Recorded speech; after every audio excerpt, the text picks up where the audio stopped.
Hey, Mike with Nerd Problems Gaming here. In today's video, we're covering another huge Steam sale and 10 of the highest rated Steam deals available right now, where every single game has an overall rating of overwhelmingly positive. So let's get into it. The first game is Cult of the Lamb. Now, this is a roguelike dungeon crawler with some addictive gameplay and base building elements. The game follows the story of a possessed lamb saved from death who must repay their savior by building a cult of followers in their name. And you also go on a quest of revenge to take out the evil bishops that tried to sacrifice you in the first place. And I think this game really shines with its addictive gameplay, as you'll go on to build your cult and slay the bishops through fast-paced combat and addictive base building mechanics. And so the combat is more of a top-down bird's eye view dungeon crawler. And then building out your cult almost feels like a city builder to some extent, where you'll be building out your village and upgrading your cult following, which can help you improve your abilities. And over time, you can also build out a robust skill tree, unlocking more power-ups and making your character even stronger. I think if you like roguelike dungeon crawlers with a fun twist, I'd recommend picking this one up. The next game is Devil May Cry 5.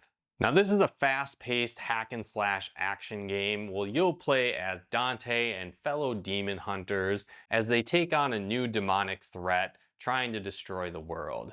And the fun part about this game is that you're going to have multiple playable characters to choose from, and each one all have their own unique play style. There's a ton of different weapon types each one of these can use as well. It even has a fun upgrade system, adding some RPG elements to the game as well. It has a really compelling story and phenomenal graphics that really bring you on the journey and doesn't let up the entire way. The combat system is also incredibly satisfying, as you'll slash and blast your way through waves of enemies and challenging boss fights. I think if you like action-adventure games, this one's worth picking up as well. The next game is Rivals of Aether. Now, this is a fun, fast-paced pixel art Smash Bros. Style game where you're going to be playing as a variety of animal-based heroes that all have elemental-based powers. And so the game has a few different modes, like a story mode where you'll be diving into the backstory of the warring nations of these animal kingdoms. But there's also more just versus mode where it can be you versus another player or kind of a massive free-for-all. Sort of like your standard Super Smash Bros. Versus modes. But I think there's a lot of cool characters in this game as well. Many of them are very unique, but it does include a couple of different indie favorites like Ori and the Shovel Knight. And each one of these characters really have a different playstyle and feel. The controls are very responsive and have a similar type of framework where each character basically has the same type of control style, where different button combinations will unleash unique moves. But again, these are unique to each character. And so again, it's really cool where these characters have that elemental base to them. So there's fire types, water types, wind types, and more. And so it's really cool to see how these different characters play out. And I think if you like Smash Bros. Type gameplay, this one's definitely very competitive online and it's a whole lot of fun, and I would recommend it.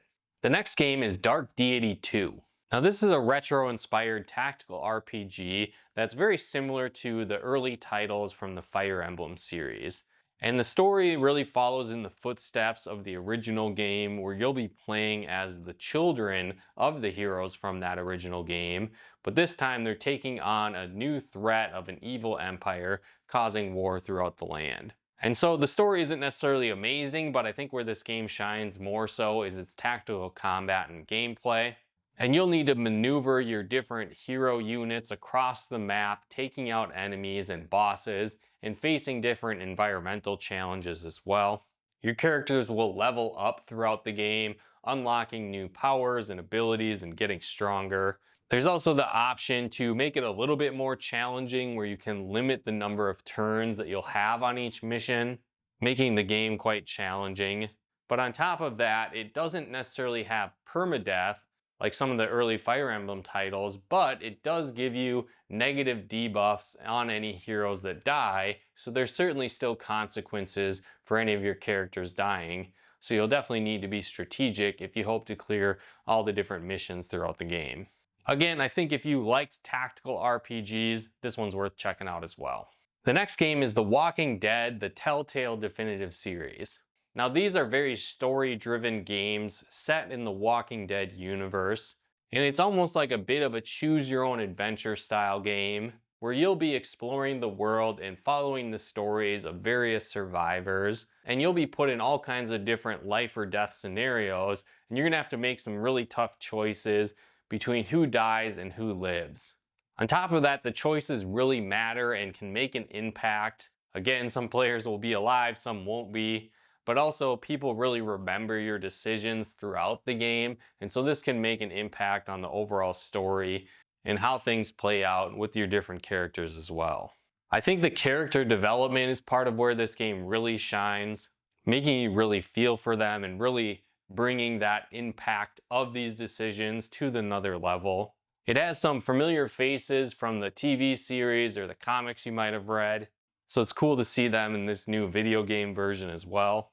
But I think if you like great story-driven games and the zombie survival theme, this one's worth checking out as well. The next game is the Batman Arkham Collection. Now this one's actually a little bit of a bonus as you're getting 3 games for 1, and each one of these games is rated as overwhelmingly positive, and you get all of them at this great price. And so the games included are Batman Arkham Asylum, Batman Arkham City, and Batman Gotham Knight. And these play as more of a combo of an action combat mixed with some puzzle elements, a bit of Metroidvania style exploration, some detective sleuthing, and even some stealth combat as well. Now the first game is a bit of a more linear style game as it's kind of a smaller area that you'll be exploring in Arkham Asylum. But as the series progresses, it'll expand more and more into an open world-like feel, giving you a huge world to explore. And so there'll be additional missions and challenges to take on, all centered around stopping many of the classic Batman villains. I think the story really brings these villains to light, and I think if you're a fan of the Batman series, you'll enjoy this. But I think if you're a newcomer as well and maybe don't have a huge depth of knowledge on the Batman lore, you'll still enjoy this one as well. It's also a whole lot of fun to see the eventual boss fights with these different villains as they feel very thematic and really bring these villains and Batman to life.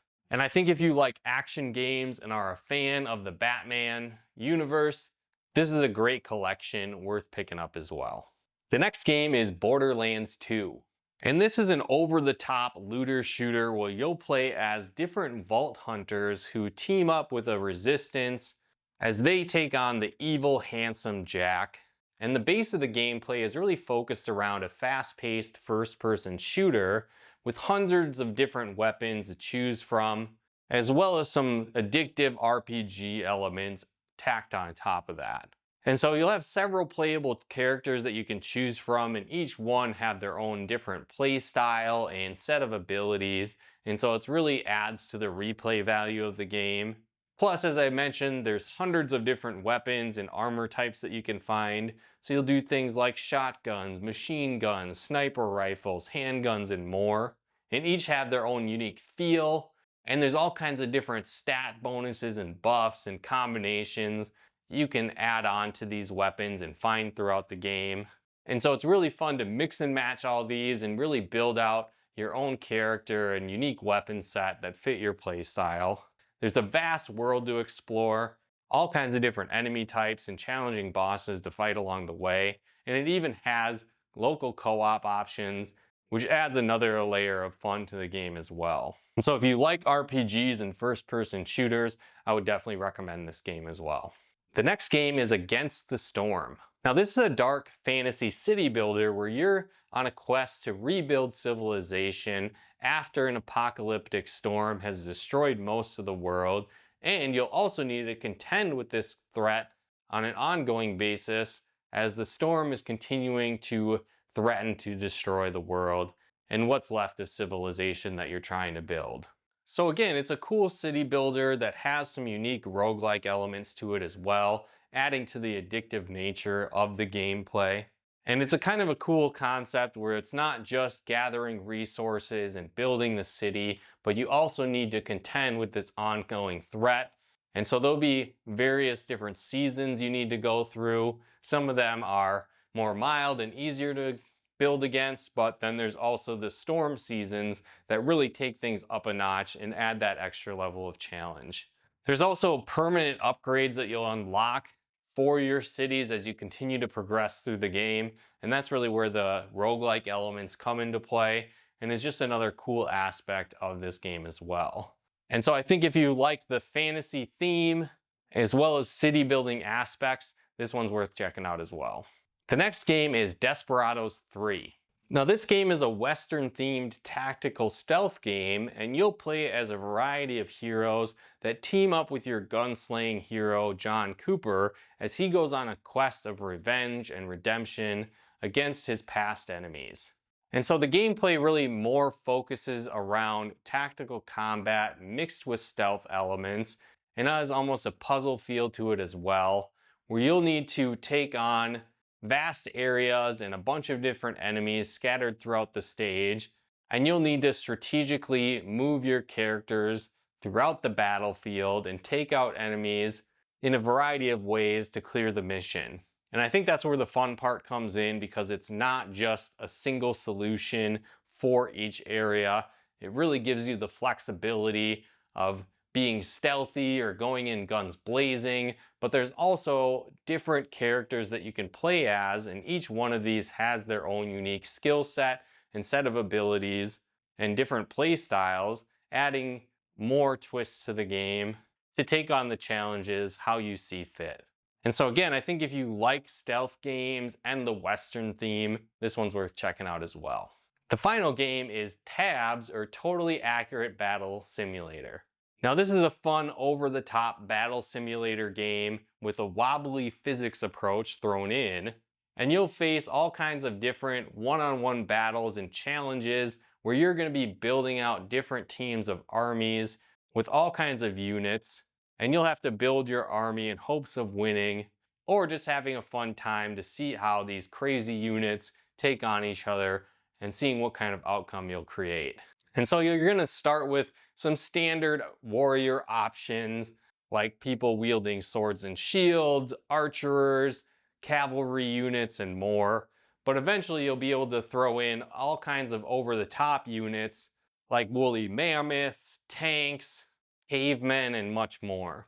It also has another cool element. Instead of just being a simulator battle where everyone fights it out to the end, you also have the option to move into a first person or third person mode where you're actually controlling a single character, and you'll take part in the battle and can sway the outcome by controlling them to help defeat your enemies. There's all kinds of unlockables in this game, a lot of different challenges, even a crazy over-the-top mod scene, adding whole other levels to the game as well. And I think if you like what you see in this game, this one's definitely worth checking out as well. Well, again, that wraps up our list for this latest Steam sale and 10 of the highest rated games worth buying. But let us know in the comments below, have you played any of these games yet? Are you going to pick any of them up now that you know that they're on sale? Let us know your thoughts in the comments below. And if you like this video, be sure to hit that like button, as it really helps out the channel. And another really cool way you can help support the channel is we actually partnered with a game store, Nutmeg Games. So if you like board games, Pokemon cards, Magic cards, and more, be sure to head to nutmeggames.com/nerdproblemsgaming and use our promo code nerdproblemsgaming at checkout. You'll get 10% off your order and help support the channel at the same time. So if you want to take advantage of those great deals, be sure to head there as well. And if you like videos like this on video games, board games, and everything nerdy, check out one of our other videos here. And if you haven't done so yet, be sure to subscribe and turn on the bell notifications to get the latest updates of new nerd videos we put out. But once again, thanks for tuning in, and we'll talk to you more soon.